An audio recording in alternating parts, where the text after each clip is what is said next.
오늘은 창세기 12장 1절부터 3절까지 함께 읽겠습니다.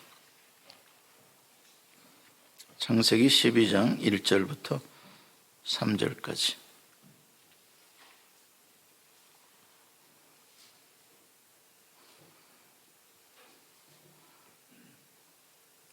여호와께서 아브라함을 부르시는 그런 장면입니다. 우리 같이 한 목소리로 함께 1절부터 3절까지 봉독하시겠습니다. 시작. 여호와께서 아브라함에게 이르시되 너는 너의 고향과 친척과 아버지의 집을 떠나 내가 네게 보여줄 땅으로 가라.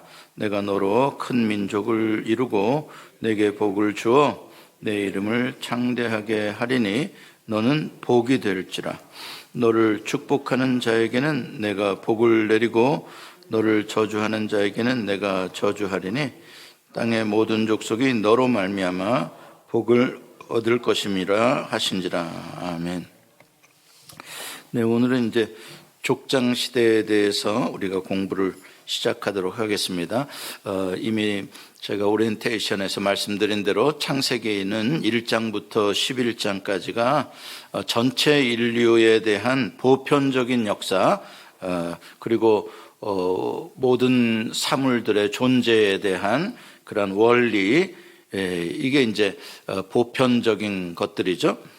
그러나 이제 12장부터 50장까지 창세기의 내용들은 이제 특정한 지역에서 특정한 한 사람을 하나님이 선택하시고 그 사람과 그의 가족들 또 그의 후손들과 함께 살아가는 그런 이야기가 나옵니다.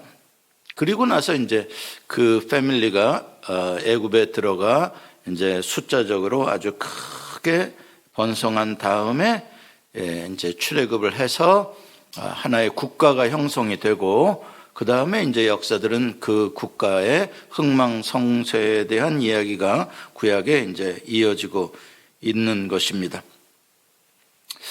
그러므로 우리가 성경을 읽을 때 여호와 하나님께서 아브라함을 부르시는 바로 이 순간부터 관계의 하나님이 어떻게 우리의 삶 속에 직접적으로 개입해 들어오시고 나와 관계를 맺기 원하시는가에 대해서 우리가 초점을 맞춰서 읽어야 하는 것이죠. 또 동시에 하나님의 부르심을 받고 하나님과의 관계 속으로 초대되어 들어간 우리는 이제 나 혼자의 삶이 아니라 하나님과 함께 살아가는 삶으로서 어떻게 살아야 할 건가? 그렇죠? 하나님과의 관계를 맺어가는 것, 우리가 사랑하는 남녀 간에도 부부가 되어도 관계를 맺어가는 가운데서 부부 갈등들이 많이 있는 법인데, 그렇죠? 잘 보이지 않는 하나님과 우리가 관계를 맺어가면서의 많은 갈등들이 당연히 있게 되는 것이죠. 이제 그러한 것들, 또 하나님으로부터 나는 부름을 받았는데 세상에는 하나님께 부름받지 않은 많은 사람들이 또 살고 있단 말이죠. 또 그 세상과 나는 어떤 관계여야 하는가, 하나님께 부름받은 자로서 이러한 것들이 다 우리가 새로운 관계가 형성됨으로 말미암아 나타나는 새로운 갈등들, 또 새로운 차원의 인생이 되는 것이죠. 그래서 우리가 이 족장들의 이야기를 아브라함부터 이제 이삭, 야곱, 요셉으로 이어지는 4명의 대표적인 캐릭터죠. 그런데 동떨어진 캐릭터가 아니라 한 패밀리 발전되어져 가는 증조부와 그다음에 조부와 아버지와 이제 마지막 아들에 이르는 그러한 역사에 있어서 과연 어떻게 이 하나님께 부름받은 이 사람들이 이러한 갈등들을 극복하면서 온전히 사랑의 하나의 공동체로 형성되어져 갈 것인가? 여기에 우리가 이제 초점을 맞춰야 되는 거죠. 우리가 성경을 읽을 때 항상 그 관계적 차원에서의 갈등과 그 갈등이 어떤 식으로 해소가 되며 오히려 더 친밀한 관계로 발전해 가는가, 거기에 하나님이 어떻게 역사해 주고 계시고 여호와의 열심히 어떻게 그 관계를 붙들어 주고 세워 주고 계시는가, 이게 이제 복음이 되는 겁니다. 자, 아브라함의 이야기를 본격적으로 들어가기 전에 우리가 그동안 공부했던 것들을 또 다시 한번 잠깐 복습하고 들어가도록 하겠습니다. 구약에는 전부 해서 8개의 시대가 있다. 그 중에서도 8개를 다 외우기 힘들면 6개만 기억하면 된다. 기본적으로 우리가 창조 시대라는 건 알고 들어가는 거고, 그 다음에 아브라함으로부터 시작해서 요셉까지의 이야기가 창세기에 나오는데 그거를 그냥 족장들의 시대다 이야기를 한다. 그래서 창조 시대, 족장 시대, 그리고 나서 출애굽에 들어가서 이제 건져지는 출애굽 광야 시대.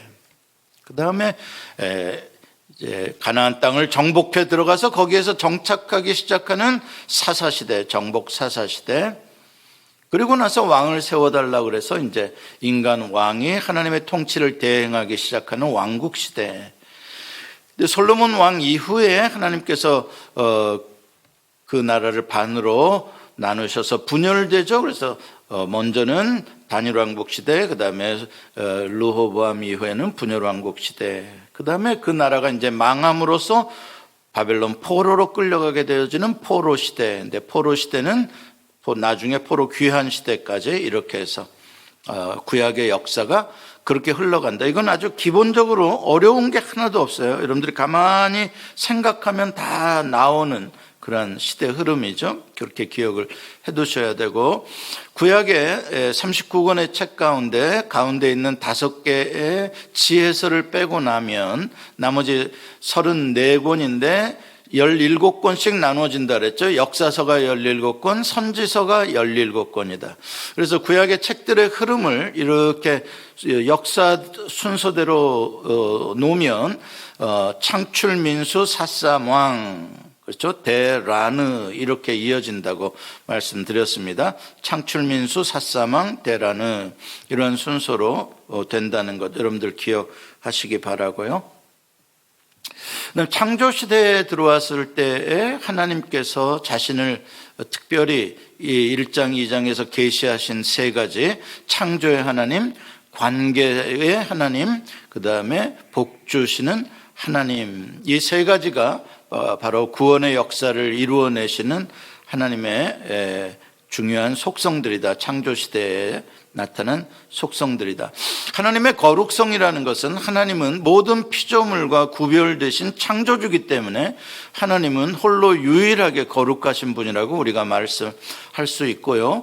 또한 하나님의 이러한 창조주, 또 관계성, 그분의 그 사랑의 하나님, 또 복 주시는 하나님, 그 모든 것들이 다 하나님의 거룩성을 나타내는 것들이다. 우리가 이렇게 이해하면 되겠습니다. 자, 그 다음에 이제 인간이 어떻게 타락하게 됐는가에 대한 공부를 우리가 하기 시작했죠. 인간이 교만해서 스스로 왕이 되고 하나님의 명령을 듣지 않으려고 하는, 그래서 하나님과의 관계성의 언약이었던 그 선악과를 범해버리는, 깨뜨리는, 그래서 결국은 그 관계가 파괴되어지는 것으로 타락의 역사는 시작이 된다. 그래서 인간이 모든 경험하는 불행들은 하나님과의 관계가 파괴되어지는 데서부터 비롯이 된 것이고, 그것으로 부부관계가, 그것으로 형제관계가 점점 사람들의 관계의 고통과 살인과 미움과 성을 쌓고 우리 편, 네 편이라는 그런 벽을 쌓기 시작하는 것, 힘이 강한 네피림들이 생겨나서 힘이 연약한 사람들을 지배하는 그런 폭력적인, 자기 눈에 좋은 여자들은 자기 정욕이 끌리는 대로 다 취하게 되어지는 노아 시대의 죄의 관영함. 하나님께서 그것을 심판하시는 가운데 노아를 구원하시는, 노아와 그의 가족 8명을 구원하시는 그 사건을 보게 되면서 하나님의 재창조와 하나님의 심판이 함께 존재하는 것, 그리고 누구는 심판으로 누구는 구원받는 새로운 시대의 주인공으로 이렇게 구별되어지는 역사를 노아의 이야기에서 우리가 보게 되죠. 셈, 함, 야벳 어떻게 세 개의 인종으로 나뉘어지게 되었는가에 대한 스토리가 나오게 되고요. 그 다음에 이제 니므롯, 아까 네피림과 연결되어지는 그러한 존재죠. 라멕과 같은 힘을 가진 사람들입니다. 그들이 결국은 그 힘으로 자기의 왕국을 세우는 것이죠. 그래서 자기가 디자인한 바벨탑이라고 하는 그러한 거대한 주거 공동체를 높이 세우는 것입니다. 왜냐하면 홍수에도 자기네들이 파멸하지 않기 위해서 홍수를 경험한 이후에 인간들이 기술로, 역청과 벽돌로, 그러한 인간들의 테크놀로지로 하늘에 닿겠다라고 하는 그러한 바벨탑의 이야기. 그 바벨은 언어가 혼잡되어지는 그러한 의미를 가지고 있고, 언어가 혼잡되어진다는 것은 결국 공동체 파괴를 의미하는 것이고, 이 언어의 혼잡은 나중에 오순절 다락방에서 성령이 불로 임하시면서 그 혀를 감동하시고 역사하시며 언어를 통합시키는 그러한 역사의 구원으로 하나님께서 새로 바꾸어 가시는 하나님의 나라, 소통의 나라, 그렇죠?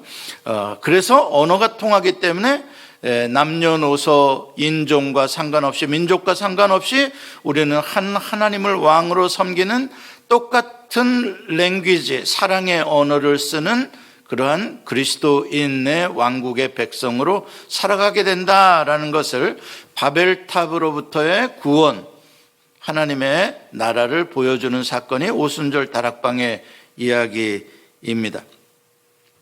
자, 이제 그 절망적인 그러한 바벨탑의 사건, 하나님께 대해서 끊임없이 대적하고 도전하고 힘으로 다른 사람들을 누르려고 하는 그러한 강한 자들의 왕국, 그게 이제 인간 세계를 지배하는 인간 왕국들을 상징하는 것들이죠. 모든 제국의 역사 다 바벨의 역사입니다. 그래서 요한계시록에 보면 그러한 모든 나라들을 다 통합해서 그냥 다 바벨론이라는 이름으로 부르고 있는 것을 우리가 보게 되어지는 거죠. 이제 아브라함을 하나님께서 부르실 때는 이제 프리히스토릭 피리어드가 아니라 이제 뭔가 히스토릭 피리어드 안에서의 부르심이기 때문에 이제 역사적으로 우리가 추적해서 언제쯤인지를 알 수가 있는 그런 때가 되는 거죠. 대략 보건대 약 BC 2000년경쯤으로 이야기를 합니다. 학자들이. 그때쯤 이제 어떤 일들이 있었냐? 바로 바벨탑과 같은 그러한 인간 제국이 등장하려고 하는, 그래서 하나님을 대적하고 타락하는 그러한 절망적인 상황 속에서 하나님이 그러한 세계 속에, 바벨에 있었던 신할 땅과 갈대아 우르는 굉장히 비슷한 지역이잖아요. 거기에서 살아가던 아브라함을 하나님께서 불러내시는, 그 왕국으로부터 불러내시는 것으로 시작해서 하나님이 만들고자 하시는 하나님의 왕국을 이제 출발하시게 되어지는 스토리가 바로 아브라함의 부르심인 거죠. 그러니까 하나님의 비전이 있는 거예요. 이 바벨탑으로 대표되어지는 이 인간 왕국들의 타락과 죄악과 저들의 멸망이 끝이 아니라 하나님께서는 그럼에도 불구하고 거기서 누군가를 건져내고 그 사람이 하나님을 신뢰하고 하나님을 따르며 하나님의 백성으로 세워져 가는 그 한 사람을 통해서 하나님의 나라를 꿈꾸고 많은 백성들을 그 후손에서 세계 만국의 많은 백성들이 복을 받게 되어지는 하나님의 그 원대한 비전이 바로 아브라함이라는 한 사람을 하나님께서 불러내시는 그러한 이야기로 되게 되는 것이죠. 자, 그렇게 되게 되면 이제 사탄의 왕국에서 하나님의 왕국으로 아브라함이 나와서 하나님 뜻에 맞춰 살게 되잖아요. 그렇게 되면서 이제 요한계시록 21장에 가보면은 이제 14만 4천이라고 상징적인 숫자로 되어 있는 완전수죠.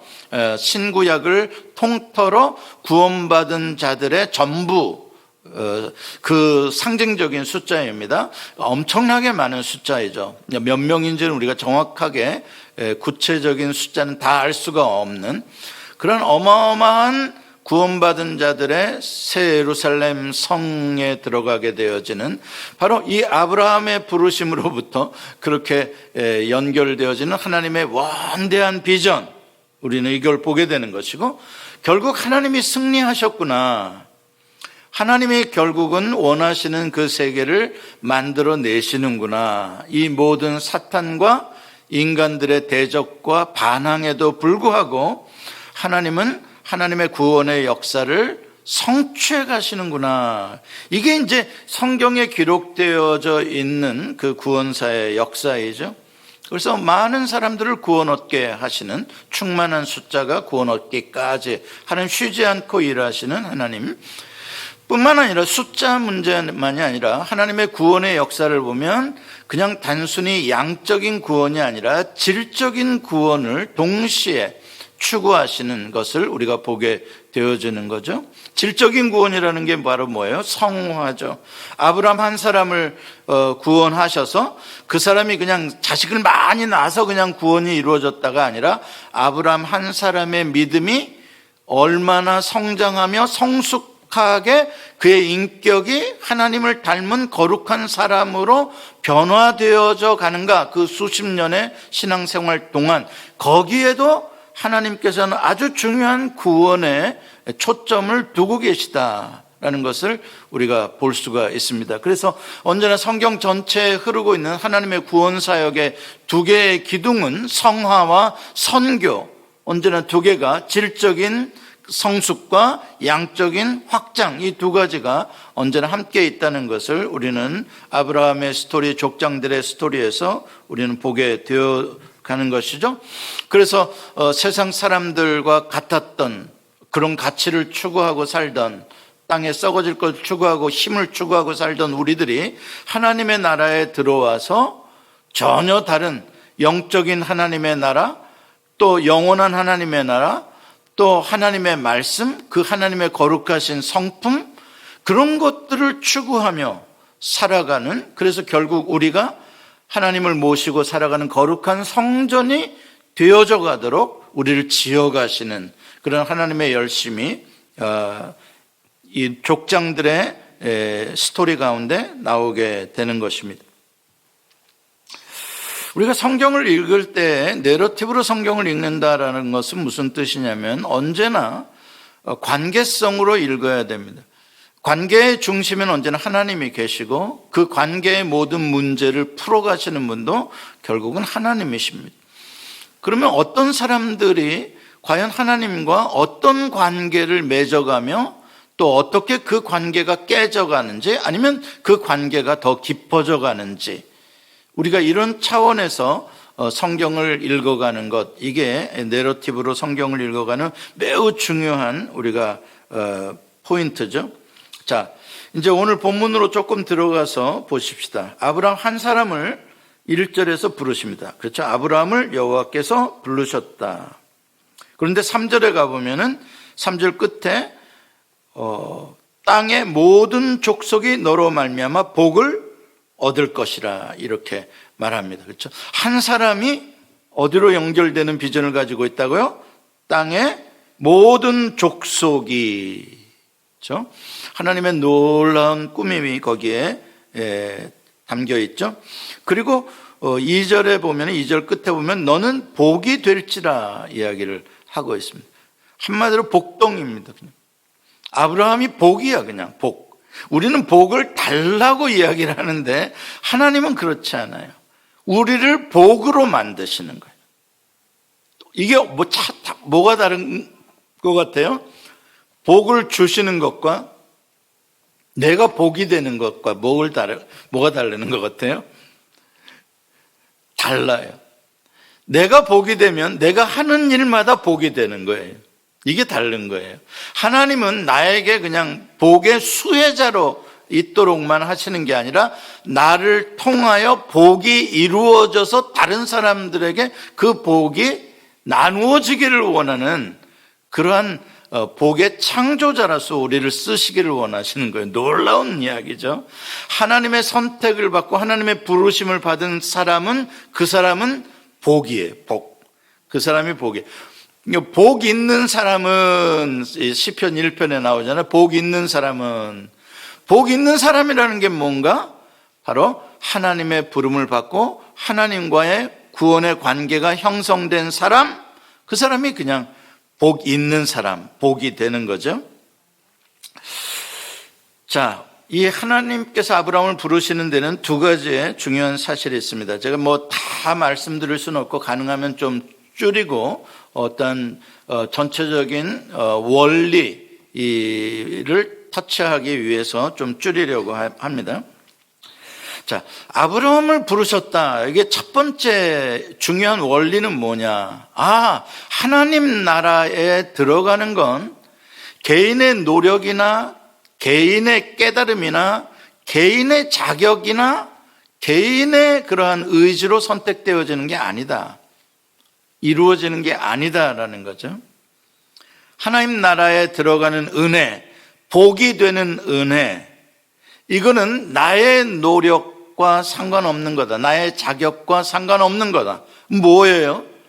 하나님의 주권적인 은혜예요. 하나님이 아브라함을 왜 부르셨는지 우리는 그 이유를 몰라요. 그냥 아브라함을 택하시고 부르셨어요. 그렇죠? 이건 하나님의 전적인 주권적 은혜라고 하는 거예요. 우리는 이런 식으로 하나님 나라에 들어가는구나.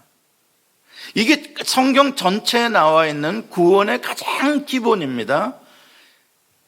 힘으로도 안 되고 능으로도 안 되고 돈으로도 안 되고 지식으로도 안 되는 일들입니다. 바리새인들처럼 자기들이 율법을 지켜서 하나님 나라에 들어갈 수 있는 게 아닙니다. 의를 이루는 게 아닙니다.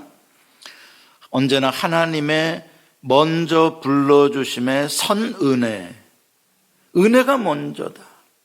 그러니까 하나님 나라의 출발은 우리는 수혜자로서의 시작인 거예요. 감사부터 시작하는 거, 은혜 받은 걸.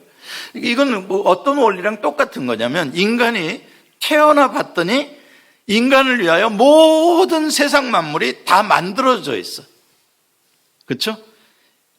아무것도 없는데 인간이 뭔가를 만들어내야 되는 것이 아니라 하나님께서 다 만들어 놓으시고 인간에게는 다음 날 뭐 하도록 하셨어요? 6일째 인간이 창조됐죠. 6일째. 다음 날 뭐 하게 됐어요? 7일째는 안식하게 되었어요. 일하는 게 아니에요. 무슨 뜻이에요? 하나님의 은혜로 거저받은 존재로 시작을 하는 거다, 이 말이죠. 그래서 하나님의 구원의 방식의 가장 기본은 언제나 우리가 기본으로 돌아가자라고 할 때는 나를 부르신 하나님의 은혜, 나를 택하여 주시고 나를 구원해 주시고 하나님의 자녀 삼으시고 영원한 천국의 소망을 갖게 해주신 하나님의 은혜. 그렇죠? 그걸 우리가 못 믿을까 봐 이제 나중에 예수 그리스도의 십자가의 피를 걸어가며 이것 봐라, 이런데도 네가 못 믿겠니? 라고 확증까지 해주시는 하나님의 전적인 주권적 구원의 은혜다. 그 다음에 두 번째로 중요한 사실은 하나님의 구원은 한 사람으로부터 시작해서 많은 열매를 맺는 방식으로 이루어진다라는 것입니다. 하늘의 밀알이 땅에 떨어져 죽으면 많은 열매를 맺는다고 주님이 말씀하셨죠. 그러면서 작은 겨자씨를 비유로 하는 예수님께서 말씀하신 천국은 마치 겨자씨 한 알과 같다. 그렇죠? 모든 씨들 중에 가장 작은 것이지만 그 겨자씨가 자라나면 거기에 새들이 깃들 정도로 큰 나무가 된다.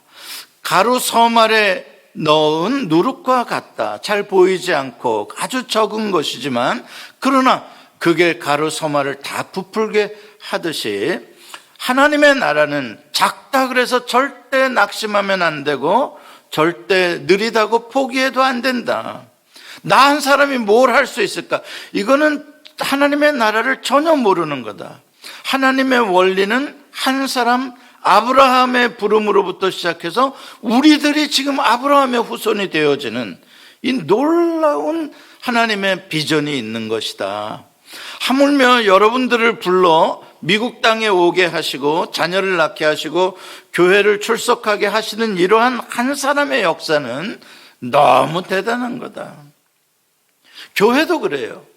많은 사람이 있는 것 같아도요, 어떤 한 사람이 그 교회에 들어옴으로 말미암아 그 교회가 달라지는 역사들이 많이 일어나요. 그렇지 않습니까? 사실 그런 역사들은 한 사람이라고 우습게 볼 일이 절대 아닙니다.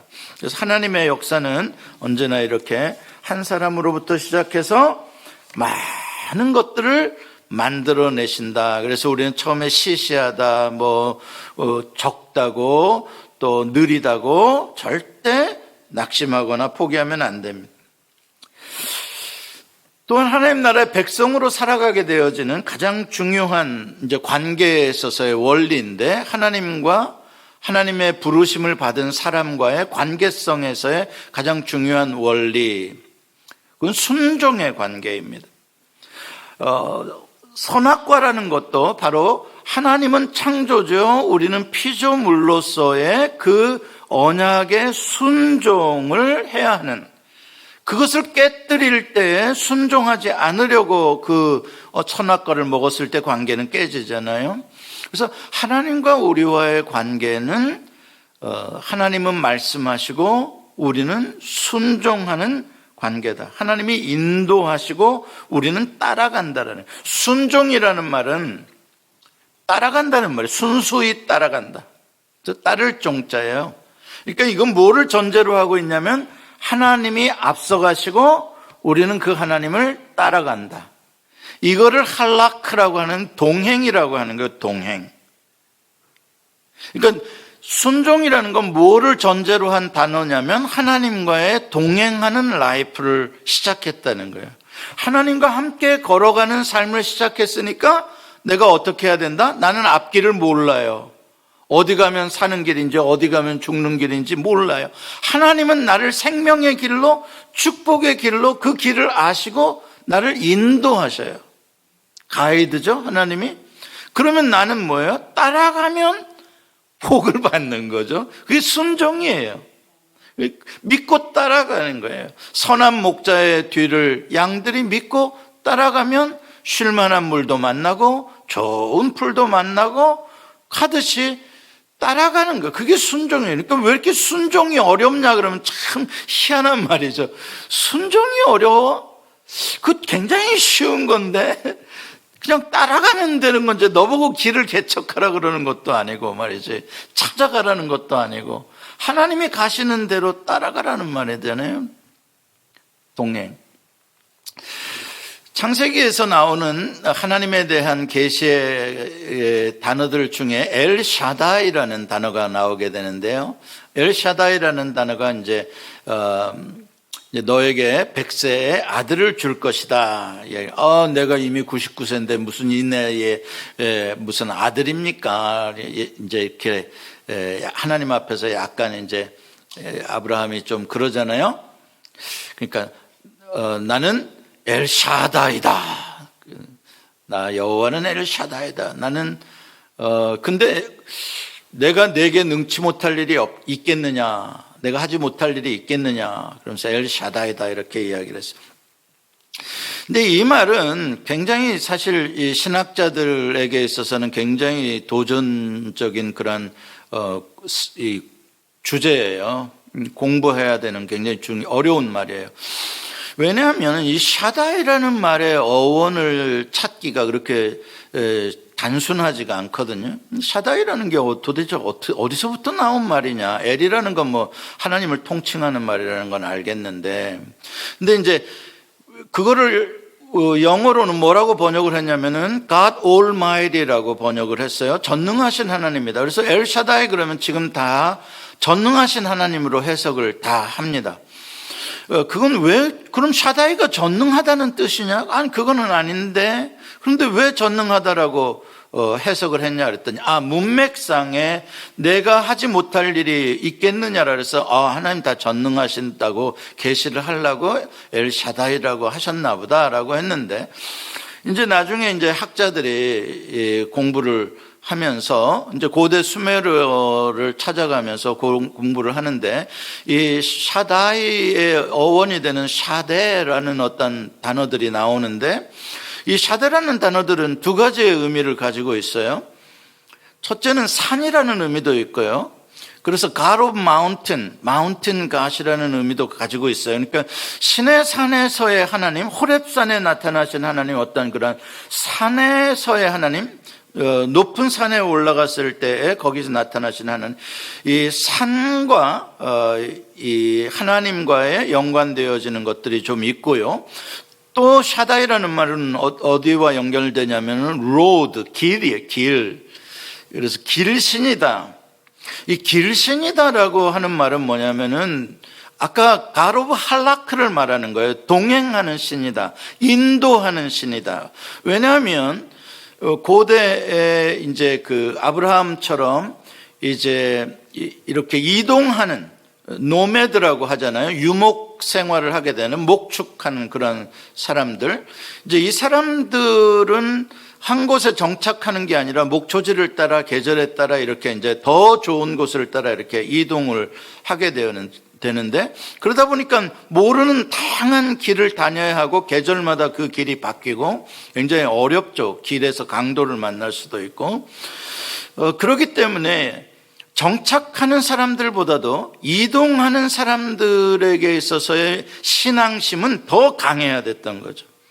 정착하는 사람은 성이 자기네들을 보호하기도 했고 생산을 예측할 수 있었고 농사를 지어서, 그렇기 때문에 신을 믿기는 믿었어도 누가 더 강하게 믿냐 그러면 사실 이동하는 삶을 사는 노매드들이, 유목민들의 신앙이 더 굉장히 강했던 거죠.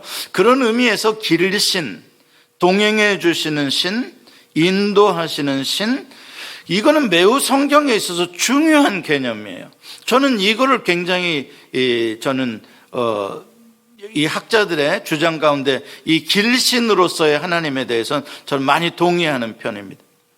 하나님은 예햄하고 앉아있는 하나님이 절대 아니에요. 우리 보고 알아서 네가 나한테 찾아오라고 하시는 하나님도 아니셔요. 하나님은 내가 하나님의 자녀가 되는 순간 나와 함께 살아가기 시작해서 내가 세상 뜰 때까지 나와 함께 계시는 하나님이에요. 그리고 철저히 인도하시는 하나님, 동행하시는 하나님. 내가 너를 버리지 않고 내가 떠나지 않으리라. 밤에도 지키시고 낮에도 지키신다 그랬어요. 구름기둥, 불기둥, 맨 그런 얘기들이에요. 안 떠나시는 하나님. 그게 출애굽 광야 시대에 구원시켜 놓고 바로 하나님이 천막 치시고 그 사람들과 함께 살아가시는 길신으로서의 하나님. 이게 이제 족장 시대를 지나가면서 한 사람의 인생 여정, 내 인생 여정 끝내요 강 건너 언덕 이를 때, 우리들의 인생이라는 게 하나의 아이터널이거든요. 그렇죠? 내가 어디에서 태어나서 어디에서 보세요. 여러분들 이렇게 이사한 곳들을 쭉 보세요. 참 우리도 노매드죠. 21세기의 노매드예요. 한 곳에 정착하며 산 역사가 별로 안 돼요. 또 짐 싸고 또 짐 싸고 또 짐 싸고 21세기에 더 좋은 초장을 찾아서 떠나는데, 여기까지 왔는데 사실 우리의 발걸음을 다 누가 인도하고 계셨던 거예요? 하나님이 동행하시고 인도하시고 여기까지 이르게 하신 것이죠. 이게 다 우리들의 신앙의 고백인 거예요. 그래서 멀리 계시는 하나님이 아니에요. 어디로 오라고 나를 부르시는 하나님도 아니고요. 하나님은 나와 오늘도 같이 눈을 뜨시고 같이 오늘도 하루를 사셨고 또 밤에도 나를 지켜주시고 내일 또 같이 하나님과 함께 시작할 거예요. 우리의 인생 여정 길에 동행하시는 하나님, 엘샤다이, 아브라함의 하나님. 자, 아브라함의 이야기 중에 있어서 첫 번째로 하나님께서 명령하신 것이 있어요. 뭐를 명령해요? 너의 고향과 친척과 아버지의 집을 떠나요. 떠나. 이게 매우 중요한 첫 번째 명령이에요. 떠나라라는 것은 from. 이게 여정이라는 것은 언제나 from to가 있는 거예요. 그렇죠? 전주에서 떠나 서울로, 서울을 떠나 미국으로, 이런 식으로 from과 to로 연결되어지는 게 인생의 여정이에요. 언제나 그렇죠. 그렇기 때문에 우리의 삶에 있어서는 언제나 from이 있고 to가 있는 거예요. 그게 없으면 뭐예요? 오늘도, 그게 없으면 이제 오늘도 걷는데 정처 없는 이 발길이요. 그게 이제 방황이죠. 말 그대로 어디서 왔고 어디로 가는지를 몰라. 인생은 하숙생이요. 졸지 말라고 제가 유머 좀 썼습니다. 그러니까 이게 뭔 말이냐면, 언제나 우리가 구원을 생각할 때, 하나님과 나와의 인생의 길을 생각할 때 나는 도대체 어디로부터 나왔으며 어디로 가는가에 대한 이 방향성이 분명해야 된다 이 말이죠. 그럼 어디로부터 하나님은 나오라 그러고 어디로 가라 그러느냐, 이걸 잘 보면 구원의 원리가 여기 나와 있는 거예요. 구원받은 자로서의 삶을 어떻게 살아야 하는지에 대한 원리가 나와 있는 거예요. 그럼 너의 고향, 친척, 아버지의 집을 떠나라 말이죠. 거기가 어디예요? 예, 내가 왕되어서 내 뜻대로 내가 컨트롤하고 내가 예측하고 내가 살아갈 수 있는 나의 나와버려요. 무슨 말씀인지, 거기 가면 먹을 것도 있고 친구도 있고 돈도 있고 그냥 다 살 수 있어. 병도 고침 받을 수 있고 다 돼 있어. 그렇죠? 사람들은 그거 무지하게 좋아하죠. 다 돼 있는데 뭐 거기 가면 얼마나 좋아요. 그런 데서 살고 싶죠. 근데 놀랍게도 하나님은 거기서부터 나와라는 거예요. 거기서 나오면 어떻게 되는데? 엄청난 리스크예요. 엄청 위험한 거예요. 이제 거기서 나왔어. 다 포기했어. 난 이제 모르는 곳으로 가는데 광도를 만날지, 무슨 홍수의 위험을 만날지, 길에서 나쁜 독충에 쏘일지, 모든 위험 속에 그냥 다 노출된 거. 세상에 이런 삶을 누가 살려? 그 이야기예요. 지금 가장 익숙하고 내가 주인 되어 내가 컨트롤할 수 있고 내가 다 매니지할 수 있는 가장 퍼펙트한 그러한 곳으로부터, 네가 왕으로 하나님 없이도 얼마든지 살 수 있는 거기로부터 나와라. 거기로부터 나오니까 이제 어떻게 돼요? 나를 의지할 게 없는 거예요. 내가 의지할 게 없는 거예요. 내 주먹을 믿고 살기가 어려운 거예요. 이제 나 몰라 어디로 갈지, 이런 상황에 어떻게 대처해야 될지, 가족들을 이끌고 몰라. 자, 엄청난 리스크죠. vulnerability죠. 그러면 어떻게 돼요?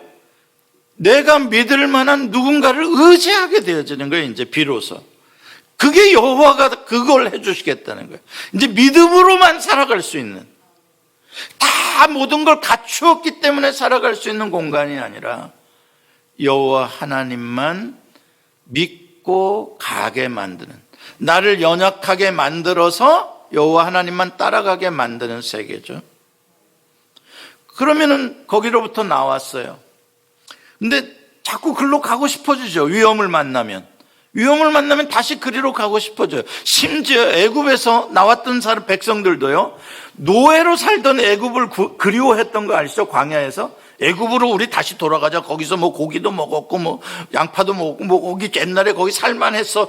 이 사람이 그런단 말이죠. 굉장히 어려운 거죠. 하나님이 지시할 땅으로, 약속의 땅으로 하나님이 꿈꾸시는 곳으로 간다. 이거 엄청 어려워요. 자, 그렇기 때문에 믿음이라는 건 뭐냐? 언제나 우리의 삶에 주어진 환경 속에 내가 다 매니지할 수 있는 그런 안락함, 안전함, 그것이 우리를 유혹한단 말이에요. 여기 머물러라. 여기 얼마나 좋아. 여기 세이프한 곳이야. 믿음은, 하나님은 그게 아닌 거예요. 네가 세이프하기 때문에 영적으로 지금 깨어있지 못하고 졸고 있고 네가 가진 것 의지하고 살아가려고 하지 않냐. 점점 거길 떠나라. 안 떠나면 하나님께서 억지로 떠나기도 하시기도 하시죠. 왜 그러냐면 하나님이 우리에게 궁극적으로 추구하시는 거는 내가 얼마나 편안하게 살았느냐의 문제가 아니에요. 우리는 그거잖아요. 나 그냥 편안하게 살다가 9988 233 했으면 좋겠어 그냥. 그런데 하나님이 우리에게 바라시는 성공한 축복의 인생은 그게 아니라 하나님을 믿고 산 인생이 축복의 인생이다 이 말이에요.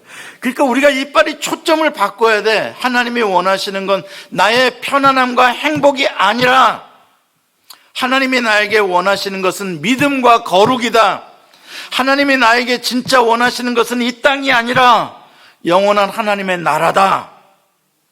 다 믿음의 사람들은 그것을 바라보고 이 땅은 나그네로서 지나갔다 그러잖아요. 약속을 받은 것이 없지만 그 약속하신 것을 환영하고 멀리서 바라보며 기뻐했다 그러잖아요. 우리가 빨리 이거를 알아야 되는 거예요. 구원이라는 게 무엇인가? 그럼 어디로 보내시는가? 투가 있죠. 투의 구원이 없으면 말이 안 되는 거예요. 애굽에서 나온 백성들은 가나안 땅으로 들어가야 됐어요. 그렇죠? 하나님께서 목적지로 주었어요. 그 땅은 어떻게 들어갈 수 있는가? 믿음으로만 들어갈 수 있었어요. 하나님을 믿음으로. 그러나 하나님을 믿지 못했기 때문에 거기에 거인들을 보고 그들은 포기했어요. 가야 할 목적지를 상실하고 나니까 뭐예요? 인생은 40년을 광야에서 헤매게 되어지는 거죠. 그래서 우리는 끊임없이 신앙생활하는 사람들은 바로바로 목표를 잡아야 돼요. 하나님 나에게 지금 뭘 하라고 하시는가? 내가 지금 어디를 추구하며 살아가고 있는가? 내가 추구하는 것이 이 땅에서의 안전과 이 땅에서의 행복인가? 아니지. 그것일 수는 없지. 내가 추구하는 건 이거야 하지, 저거야 하지. 늘 그것을 바꾸는 거예요. 그 목적을 새롭게 하는 거죠. 하나님께서 너에게 보여줄 땅으로 가라고 말씀하셨어요. 아브라함은 처음에는 땅이라고 생각하고 가요. 그러나 이제 나중에 알게 되죠. 하나님께서 보여주시는 땅에 마지막 하나님께서 서게 하시는 곳은 어디였냐? 모리아산이었어요. 모리아산 위에 서게 하신 거예요. 모리아산은 뭐냐? 그 땅을 주겠다는 게 아니라 모리아산에 서는 믿음을 갖는 데까지 부르신 거죠. 모리아산에서 비로소 하나님에 대한 온전한 순종이 무엇인지, 하나님을 어디까지 믿을 수 있는지, 아브라함과 하나님의 관계가 가장 지고지순한 사랑의 그 무엇으로도 끊을 수 없는 관계로 세워지는 그 자리까지 하나님께서 이르게 하기 위하여 아브라함을 본토 친척 아비집에서 지금 불러낸 거예요. 우리의 인생도 마찬가지예요.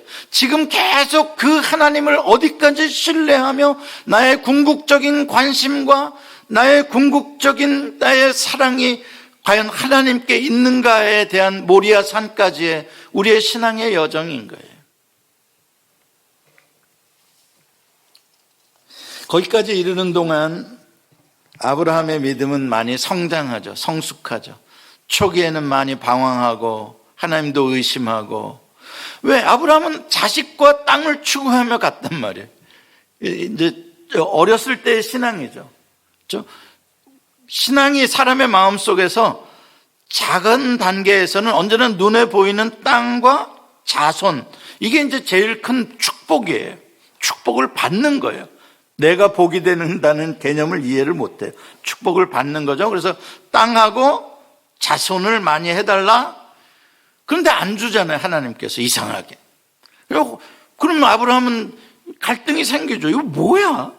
난 다 버리고 뭐 준다 그래서 왔는데 뭐 땅도 없고 자식도 없고 뭐야? 또 거기다 기근까지 들어서 뭐 굶어 죽게 생겨. 말도 안 돼. 그렇죠? 그러면 이제 뭐예요? 하나님과의 갈등이라는 거죠. 그런 면에 있어서 아브라함이 추구하는 것과 하나님이 이끌고자 하시는 것이 안 맞는 거예요. 데스티네이션이 안 맞는 거예요. 목적이 안 맞는 거예요. 그러니까 당연히 갈등하게 되어지는 것이죠. 아브라함은 하나님 필요 없어. 나 애굽에 가서 그냥 편안하게 먹고 살래. 이렇게 되어지게 되는 거죠. 그런데 하나님은 포기하지 않으시고 네가 아직 몰라서 그래. 찾아가시고 다시 건져내시고, 그렇죠?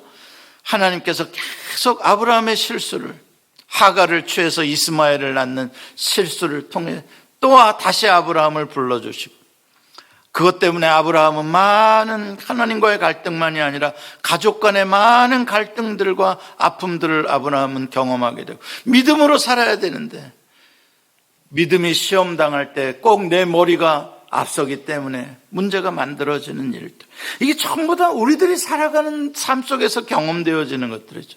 그래서 아브라함이 믿음의 조상이라고 하는 게 일종의 모델 같은 게 있어요. 어떻게 그런 아브라함이 성장되어져 가는가.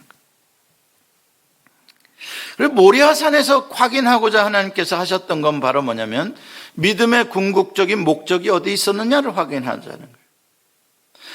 그때까지만 해도 아브라함의 믿음의 궁극적인 목적은 어디에 있었다고요? 땅과 자손에게 있었다. 얻었어요. 이제 땅도 얻었고요, 이삭도 얻었고요, 얻었어요. 성취했어요. 아브라함, 복 받았어요. 아브라함은 그걸로 끝난 줄 알았어요. 나 복 받았어. 하나님 믿고 와가지고. 좋아. 근데 하나님께서 그 아들을 바쳐라 그런단 말이죠. 그럼 아들을 바쳐라고 하는 건 그의 전부를 바쳐라, 소유 전부를 바쳐라고 하는 건 똑같은 거죠. 이건 뭐지? 자, 거기서 이제 하나님께서 마지막으로 시험을 하시는 거죠. 나를 믿는 궁극적인 목적이 소유에 있느냐, 관계에 있느냐? 둘 다 포기 못 하겠는데요, 하나님? 우린 그렇게 대답하고 싶죠. 우리는 부하고도 싶고 믿음도 좋고도 싶고 다 가지고 싶잖아요. 근데 하나님은 아닌 거죠. 그 중에 하나를 택해봐라 이거죠. 굉장히 쉽지 않아요. 왜? 아브라함은 지금까지 하나님과의 관계는 땅과 자손을 얻기 위한 수단으로서의 믿음이었거든요. 근데 땅과 자손 다 그 소유를 포기한 상태로 하나님을 믿을 수 있겠냐? 하나님만을 사랑하고 하나님만을 전부로 여길 수 있겠냐? 와, 이건 생각 안 해봤는데. 이건 뭐지? 굉장히 어려운 이야기. 거기서 아브라함은 하나님과의 관계를 선택하죠. 위대한 신앙의 승리. 하나님은 놀랍게도 관계를 선택한 자에게 소유를 제거하신 적이 없어요. 언제나. 성경에 관계를 선택했는데 소유를 제거한 적이 있다는 걸 찾아보세요. 없어요. 관계를 택한 자에게는 하나님께서 나머지 소유를 더하여 주는 복을 주셔요. 그러나 소유를 택한 자는 결국 다 잃어요. 그렇죠? 아나니아와 삽비라의 이야기도 바로 그러한 이야기고요. 아간이 소유의 탐에서 여리고성 승리 가운데 그 가족이 다 몰살당하잖아요. 관계가 다 깨어지잖아요. 이게 가장 성경에 흐르고 있는 중요한 주제 중에 하나인 거예요. 소유냐 관계. 이 아브라함의 스토리에서 다 나오는 이야기들이에요. 여러분의 모리아산에 여러분 서보신 적이 있는 거예요. 모리아산에서의 한 번의 결단이 우리에게 있어야 돼요. 예수님은 두 주인을 섬길 수 없다고 이야기를 딱 잘라서 말해요. 그만큼 이 소유라는 물질이라는 게 아주 강력한 신 역할을 나에게 하고 있는 거거든요.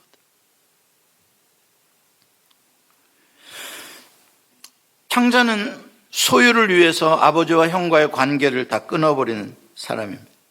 욥기에 보면 소유냐 관계냐가 가장 아주 적나라하게 드러났죠. 욥기의 스토리에서.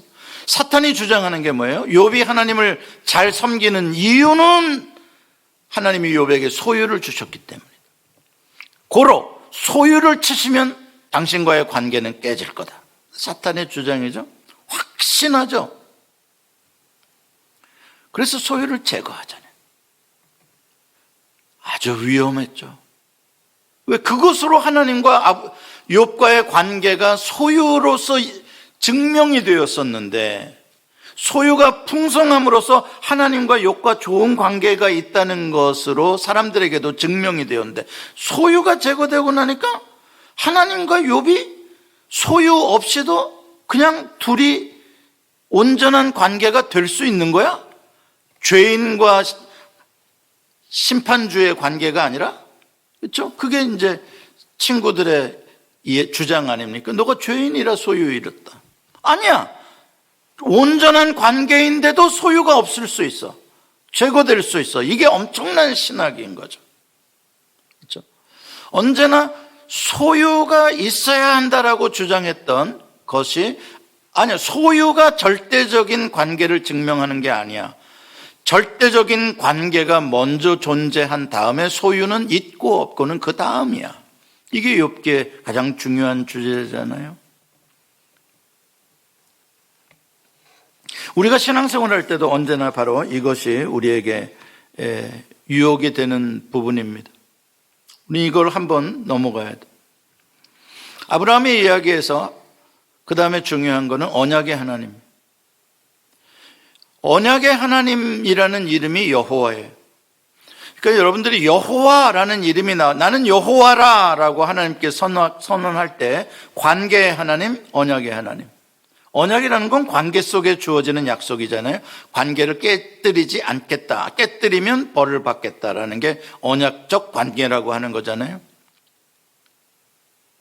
그러니까 하나님은 관계의 하나님이다. 그 말은 언약의 하나님이라는 말과 동일한 말이요. 사랑의 하나님이라는 말과도 동일한 말이에요. 그래서 하나님은 언약을 맺기를 원하시는 거예요. 너와 나가 언약을 맺자. 언약을 나보다 더 좋은 사람이 나랑 언약을 맺어주면, 나보다 더 힘 있는 사람이 나랑 언약을 맺어주면 내가 득봐요? 손해봐요? 당연히 내가 당연히 내가 득보죠. 하나님이 나의 하나님이 되어주시겠다고 약속하자는데 세상에, 그렇죠? 그래서 아브라함과 하나님께서 오셔서 언약을 해주시죠. 그게 하나님의 은혜예요.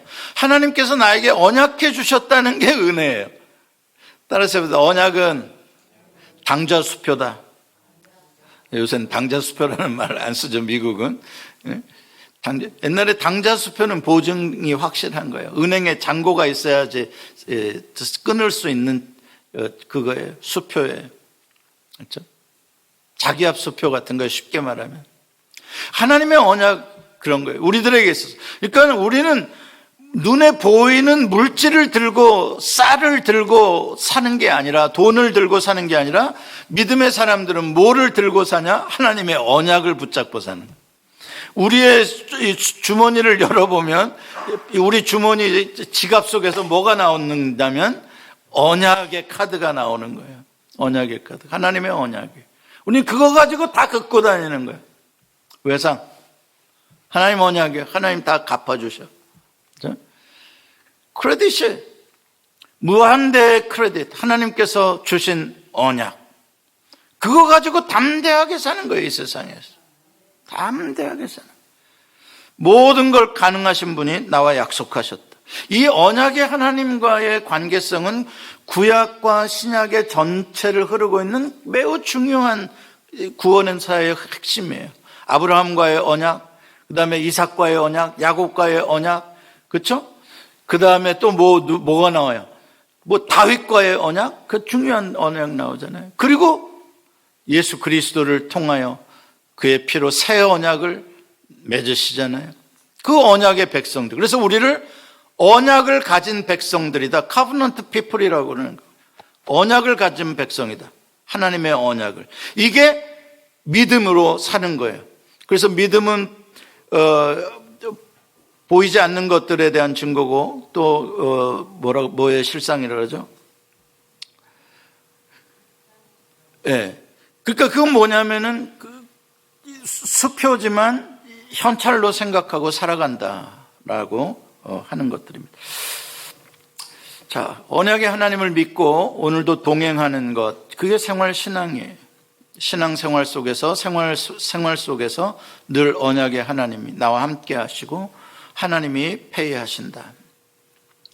자, 이제 마쳐야 될 시간이 돼서 끝으로 이삭의 이야기는 간단히 하고 마치겠습니다. 왜냐하면 이삭은 일종의 징검다리 역할을 하고 있어요. 아브라함과 야곱의 스토리가 메인 스토리고, 이삭은 그 둘 사이를 연결시켜주는 징검다리 스토리로 잠깐 나오고, 대단한 무슨 하나님과 갈등을 일으키는 그러한 스토리는 없어요. 단 하나 나온다면 자기 아버지처럼 기근을 만나서 애굽으로 내려가려다가 하나님이 애굽으로 가지 말고 그랄에 머물러라라고 했을 때에 거기에 순종했다 그렇죠. 발전하고 있죠. 다음 세대에 가서 아버지의 믿음보다 조금 더 발전되어져가는 이삭의 믿음을 볼 수가 있어요. 그래서 하나님께서 이삭을 가뭄 가운데에서도 100배의 복을 주셨고, 이삭 하면은 언제나 그 그랄이라는 블레셋 변방인데 거기서 우물을, 가뭄인데 우물을 파면 물이 나와서 그렇게 100배의 복을 얻은 거잖아요. 그래서 우물 파는 사람이라고 이삭을 할. 다른 사람들은 파도 물이 안 나오는데 이삭이 파면 물이 나오는 하나님의 축복이죠.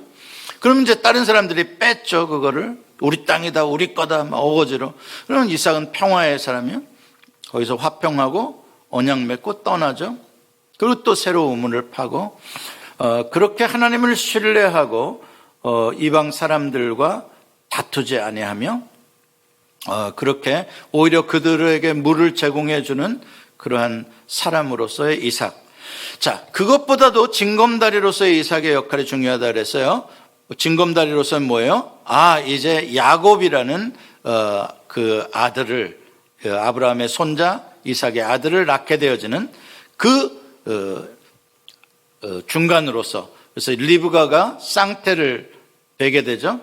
늦게 임신을 하게 되는데 먼저 나온 아이가 에서고 형이죠. 나중에 나온 아이가 야곱이죠. 그런데 하나님께서는 에서를 버리고 야곱을 이미 복중에서 택하셨다 그랬죠. 자, 여기서도 뭐예요? 하나님의 주권적인 선택과 은혜가 우리의 삶의 모든 질서를 결정하신다. 우리의 노력으로가 아니다. 근데 그걸 모르고 야곱은 자기의 노력으로 자기의 열등감을 벗어나서 무엇인가를 쟁취하려고 하는 그런 캐릭터로 이제 야곱이 등장을 하게 되죠. 하나님께서는 그를 위하여 모든 축복을 이미 뱃속에서부터 정하시고 예정해 놓으셨는데 전혀 그것을 믿지 못하고 자기의 힘으로 꾀로 그것을 쟁취해 보려고 하는 그런 야곱의 인생. 그러다 보니까 하나님과 엄청난 트러블이 생기게 되는 거죠. 하나님의 주권적 은혜와 야곱의 자유의지적인 자기의 의지로서 쟁취하려고 하는 이 싸움, 그 가운데 과연 하나님과 야곱이 어떻게 될 것인가, 다음 편에서 공부하겠습니다. 기도하시겠습니다.